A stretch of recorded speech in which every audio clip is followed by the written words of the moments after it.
Karen, que ya está conectada y que siempre nos está esperando porque se alarga nuestro monólogo, pero es importante hablar de todos estos temas. Querida Karen, te saludo, te abrazo y por favor empieza con este tema que me parece que es muy importante.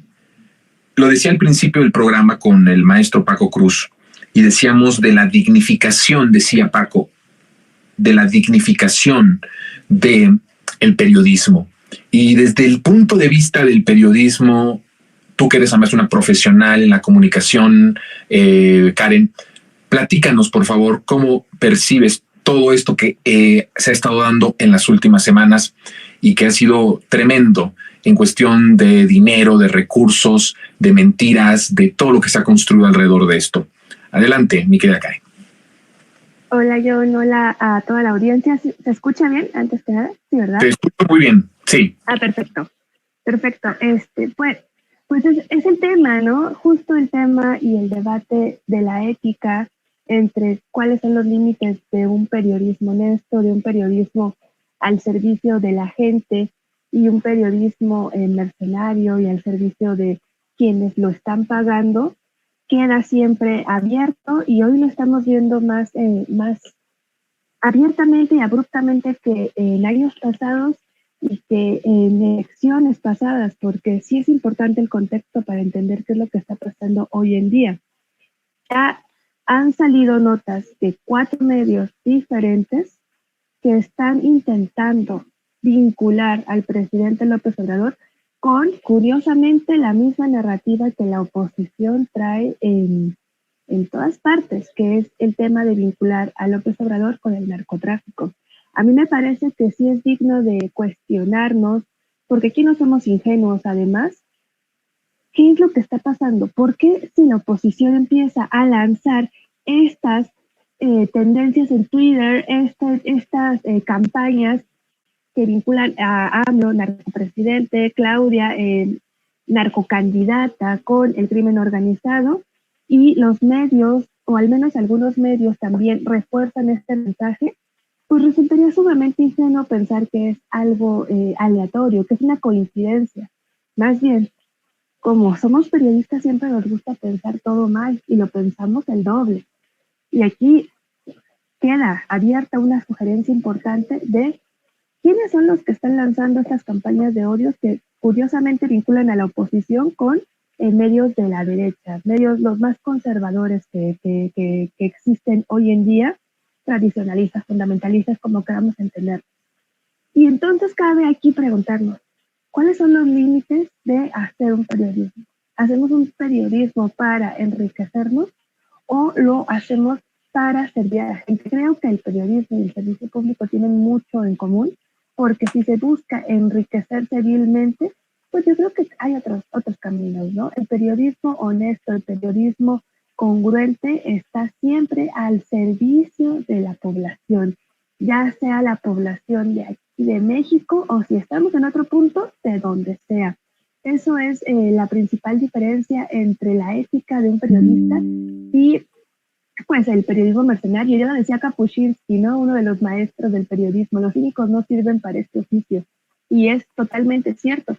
Los cínicos que se venden, los cínicos que difunden mentiras, que generan dudas sin dar ninguna prueba concreta, no sirven para este oficio, porque no son periodistas, son mercenarios de la información, son mercenarios de la duda. Ayer lo mencionaba Ulises y me gustó muchísimo este término, porque sí define lo que está pasando hoy en día y también abre un debate importante porque hemos visto que algunos medios carroñeros se han intentado contener en hacer esas acusaciones de esa índole, pero mañosamente han estado difundiendo las notas de estas tendencias sin ninguna prueba, sin nada, solamente intentando sacar ahora la nota a partir de las tendencias que están fluctuando en las redes sociales. Sigue siendo un periodismo mercenario, sigue siendo un periodismo tendencioso y que está a merced de quienes lo están pagando. Eso es crucial entender hoy en día. Las notas están en gran parte a merced de quien las paga y no de la información que necesita la gente. Por eso se vuelve importantísimo, esencial, estar pensando y repensando todo el tiempo qué tipo de periodismo queremos. Ahora, Yo no sé tú cómo lo veas, querido John, pero en lo particular no creo en la objetividad por la objetividad. No creo que exista esa objetividad de un periodismo totalmente neutro que no se inclina ni de un lado ni de otro. Lo que sí existe es la honestidad, la veracidad. Un periodismo que desde el principio deja claro cuál es su posición, cuál es su editorial y cuál es la línea a la que va a estar dando continuidad en cada una de las notas, reportajes. Eso es mucho más honesto y eso es darle respeto a las audiencias, decirles, estamos parados aquí y nuestra visión, aunque cubramos los diferentes frentes, va a ser siempre desde esta trinchera. Tendríamos que estar pensando en de qué forma se pueden generar mecanismos para que garanticen que los medios de comunicación, todos, tengan desde el principio de sus timelines, de sus páginas, de sus lo que sea, claro, y que dejen claro a la audiencia de qué lado están parados, de dónde vienen, quién los financia, y que exista claridad, que se quiten las máscaras, diría el presidente de la República.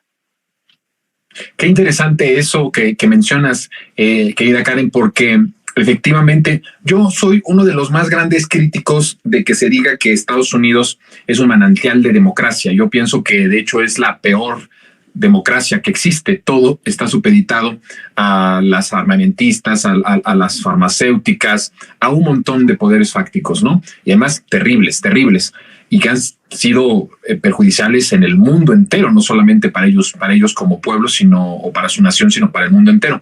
Pero hay algo que me gusta de los gringos en materia de los medios de comunicación. Allá, incluso en la redacción de las notas, cuando hay una entrevista de Trump con Fox, yo veo que hay una, como que es muy natural decir la entrevista que le dio a la cadena conservadora Fox, ¿no? Fox News. Y entonces ya se asume que Fox es una cadena de televisión que responde y que además se entiende porque ya nadie busca que allí haya un liberal, ¿no? Si es que existe esto. Nomás estamos poniendo ejemplos. Sí. Para que no se me digan, es que en Estados Unidos no hay esto, no hay... No, a ver, nada más para poner ejemplos.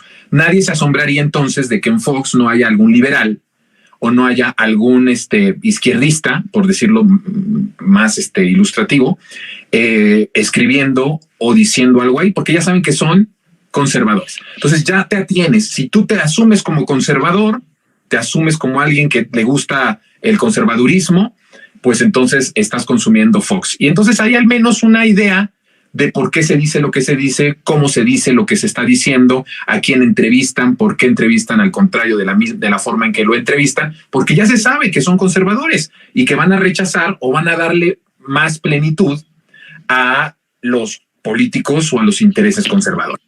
Eso me parece muy importante. En México nunca va a existir eso. O sea, tú les dices conservadores a López Dóriga, a Ciro Gómez Leiva, y se rasgan las vestiduras y casi te golpean, porque no lo van a reconocer jamás.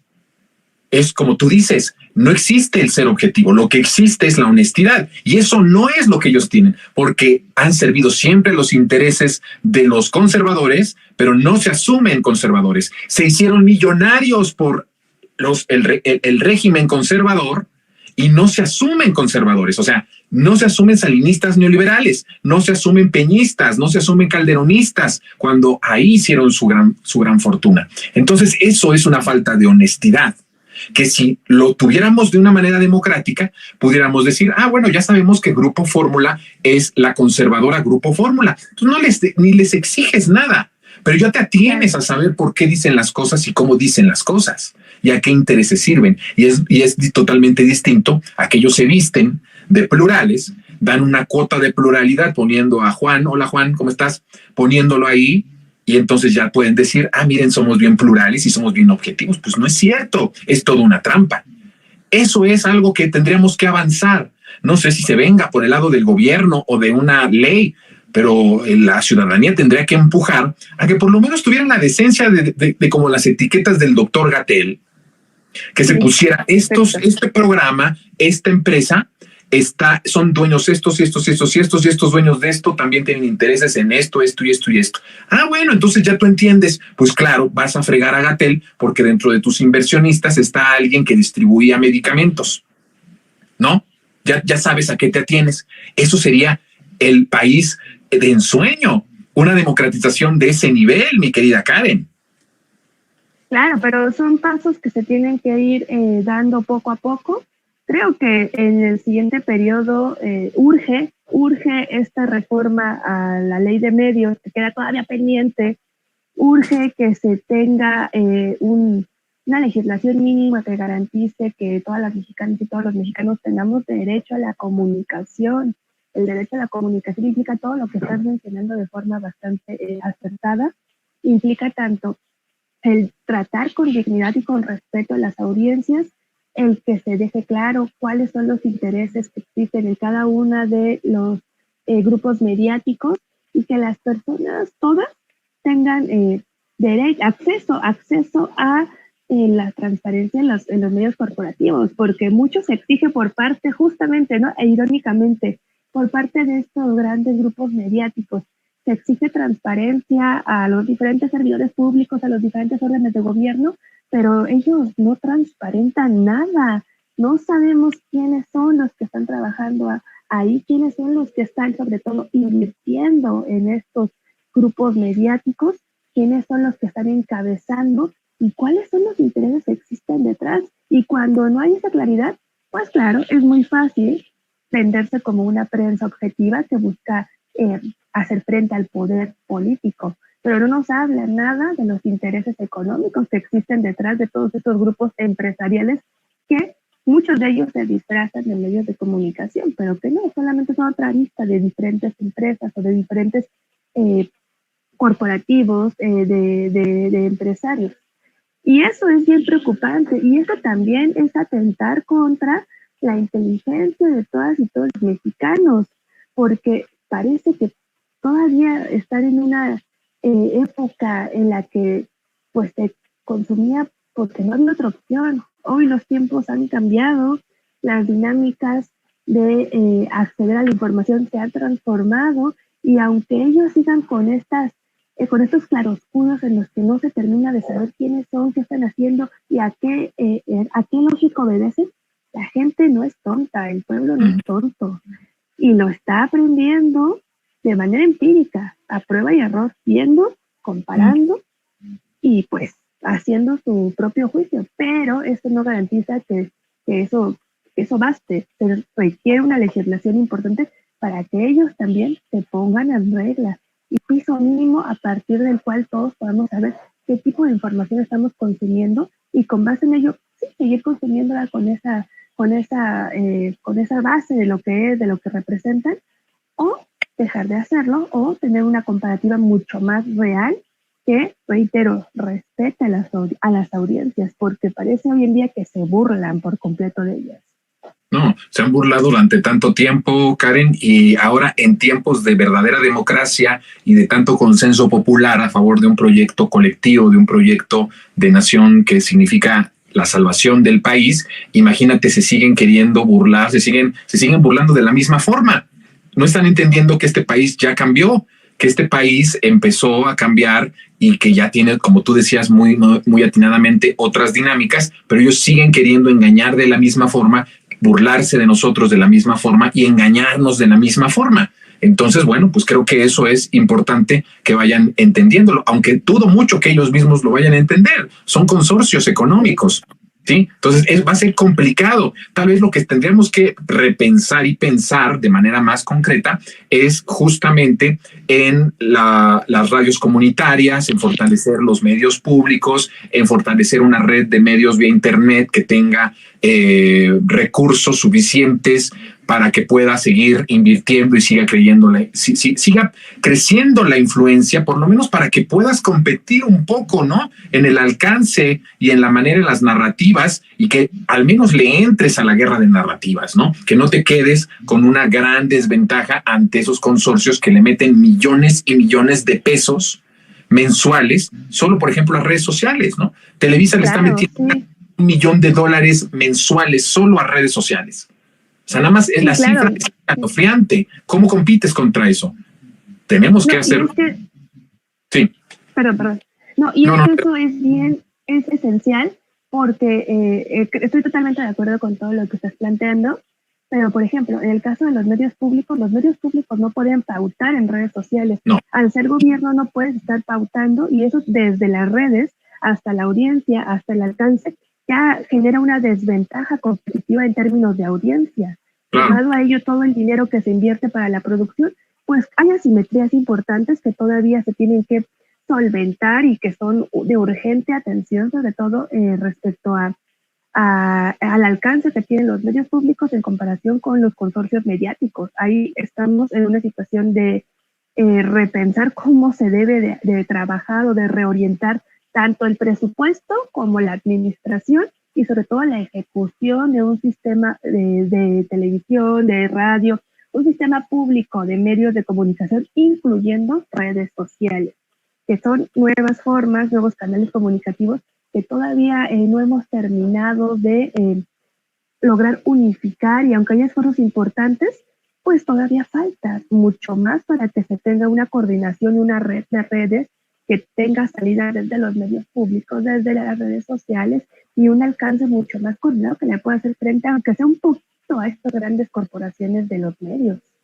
Así es. Así es. Pues es una lucha que nosotros como periodistas, como comunicadores, es urgente, y ojalá y que el pueblo también lo entienda como algo sustancial para seguir haciendo de este país un país cada vez más democrático y más libre. Sin libertad de prensa, que ojo, ahora la libertad de prensa no está amenazada por el gobierno o por el poder político, sino por ellos mismos. Entonces, pero si no tenemos esa libertad, si no tenemos esa democratización de los medios, no vamos a tener de ninguna forma y de ninguna manera democracia plena. Pasa por la democratización de los medios el que vivamos en democracias plenas y en democracias que sigan generando bienestar, como lo está haciendo en estos momentos en tiempos de la transformación. Querida Karen, te mando un abrazo. Nos vemos el próximo lunes y en la tele, y el martes aquí en Sin Censura. Te mando un abrazo.